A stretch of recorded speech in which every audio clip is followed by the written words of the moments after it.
van al die organisasies af.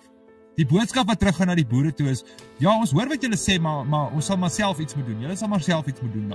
Dis die standaard boodskap van die oomblik. Elke keer as daar iets voorval, dan gaan hulle terug na die boere toe en sê, maar julle gaan beter moet boer.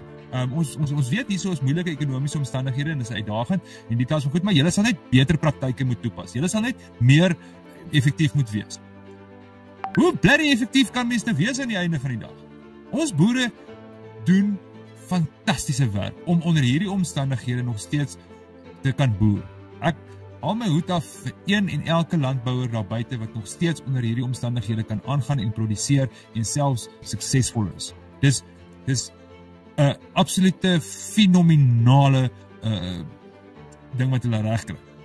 Want die laaste dekade, 2 dekades, 3 dekades, word daar net die hele tyd vir hulle gesê, wel, julle gaan maar op julle eie moet doen, julle gaan die paaie self moet regmaak, julle gaan julle eie veiligheid moet doen, julle gaan nou julle eie biosekuriteit moet doen, julle moet al self doen, jy moet self bemark, jy moet self, alles val op die boere die hele tyd. En dan sit ons met organisasies wat statutêre heffings kry, wat fondse kry om veronderstel is om ons boere te ondersteun en om die landbouomgewing meer effektief te maak en om ons boere makliker te maak.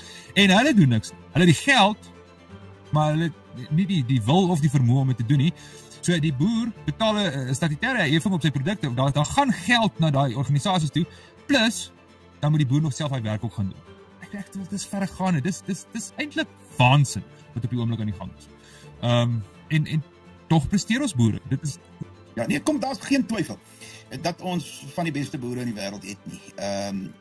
En van boere wat hierdie omstandighede die beste kan bestuur. Maar as ons so 'n bietjie wegkyk en ons kyk wat is die tendens wat die afgelope 30 jaar besig is om plaas te vind. Wat is die tendens? Die tendens is dat ons minder as die helfte van die boere oor het.